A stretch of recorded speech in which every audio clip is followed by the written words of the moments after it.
కుమ్మర్లు, తూర్పు కాపులు వాళ్ళ గుండెల్లో దింపిన గుణపాలు అంటే జేసీబీలు ఎంత బాధగా ఉంటాయో నొప్పి తెలియాలా? 3 ఏళ్ళు ఆగు.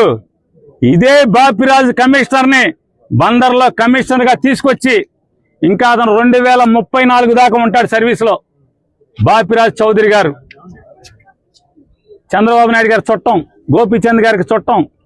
ఈ బాపిరాజు చౌదరి గారిని 2029 గవర్నమెంట్ రాగానే, జగన్ రాగానే ఆ కమిషనర్ బందర్ పోస్టింగ్ తీసుకొచ్చి ఇదే బాధ, ఇదే ప్రొక్లైన్ దిగితే గుండెల్లో ఎంత బాధ ఉంటుందో నీకు.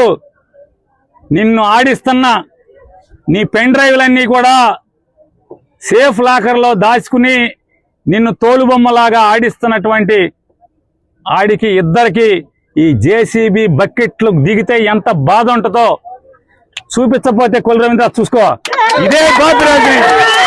ఇదే బాపిరాజుని బందర్ తీసుకొస్తా. ఇదే పోలీసులు ఎవరెవరైతే ఉన్నాడో, పొద్దున ఒకడు ఉన్నాడు చల్లగా శంపందిలాగా ఉన్నాడు, ఆడిని కూడా ఇక్కడికే తీసుకొచ్చి ఇక్కడే నీ ఇళ్ళకి కాపలా పెట్టి బందోబస్తు పెట్టి నువ్వు ఎట్లా అయితే వస్తే వీళ్ళందరినీ ఈడిపించావో, చొక్కాలు పట్టుకుని, చీరలు పట్టుకుని, జాకెట్లు పట్టుకుని ఈడిపించావో ఈ మనుషుల్ని, అట్లాగే నిన్ను నీ కోసం వచ్చిన ప్రతి ఒక్కరిని ఇదే పోలీసులు వాళ్ళు ఎవడెవడైతే వచ్చాడో సిఐలు, ఎస్ఐలు మొత్తం అందరినీ నీ ఇళ్ల చుట్టూ, బైపాస్లో ఇంటి చుట్టూ, ఇక్కడ పార్కులో కట్టిన ఇంటి చుట్టూ అదే పోలీసుల్ని పెట్టి, అదే బాపురాజుని పెట్టి, గోపాలరావు అసిస్టెంట్ కమిషనర్ ఒకన్నాడు.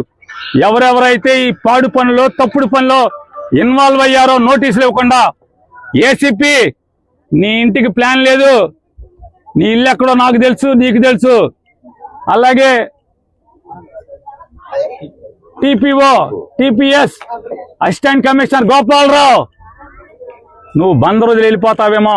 గోపాలరావు, బందర్ కాదు, నువ్వు ఆంధ్ర రాష్ట్రంలో ఎక్కడున్నా సరే, అవసరమైతే నువ్వు తెలంగాణ వెళ్తే కేసీఆర్ కాళ్ళన్నా పట్టుకుంటా. నీ ఇంటి సంగతి చూస్తా గోపాలరావు. మనిషి జన్మ ఎత్తలేదా మీరని అడుగుతున్నాను. మనిషి జన్మ ఎత్తలేదా ఎవడు మీరు అసలు? అధికారులా? అలాగే జిల్లా ఎస్పీ నాయుడు గారిని కూడా అడుగుతున్నా. అయ్యా ఎస్పీ గారు, కమిషనరు మీ పోలీసులకి పోలీస్ రిక్వెజిషన్ ఇచ్చాడా? ప్రొటెక్షన్ అడిగాడా? రాతపూర్వకంగా అడిగాడా? ఫోన్ చేసి కొల్లు రవీంద్ర అడగటం కాదు ఎస్పీ గారు, నిన్ను రాతపూర్వకంగా మున్సిపల్ కమిషనర్ మీ పోలీసుల్ని నాకు పోలీస్ బందోబస్తు కావాలి, సోన్సో నోటీస్ నంబర్ ప్రకారం కోలదోయటానికి నేను వాళ్ళకి నోటీస్ ఇచ్చాను, నిన్ను పోలీస్ ప్రొటెక్షన్ రాతపూర్వకంగా అడిగాడా? మీరు ఆలోచించుకోండి ఎస్పీ గారు. మీరు ఊరికే కొల్లు రవీంద్ర తానా అంటే తందానా అని కొల్లు రవీంద్ర ఫోన్ చేయగానే మీరు లేచి నుంచి పోలీసులను పంపిస్తే ఇది ధర్మమా మీ ఐపీఎస్ ఉద్యోగానికి? ఎస్పీ గారు, రాతపూర్వకంగా కమిషనర్ మిమ్మల్ని అడగడా?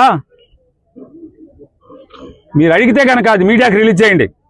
మున్సిపల్ కమిషనర్ బాపిరాజు చౌదరి మీకు మున్సిపాలిటీ నుంచి అధికారికంగా నేను పలానా చోట నోటీస్ ఇచ్చాను, ఆ నోటీస్ మీరిపోయింది, నాకు అక్కడ ఇల్లు కూలదోయటానికి పోలీస్ ప్రొటెక్షన్ కావాలని చెప్పని మీకు రాతపూర్వకమైన నోటీసు చిలకలపూడి సిఐకి ఇచ్చాడా? ఇస్తే మీడియాకి పెట్టండి. నేను మిమ్మల్ని నోరు మూసుకోకపోతే అప్పుడు అడగండి మీ పోలీసులు అన్నందుకు.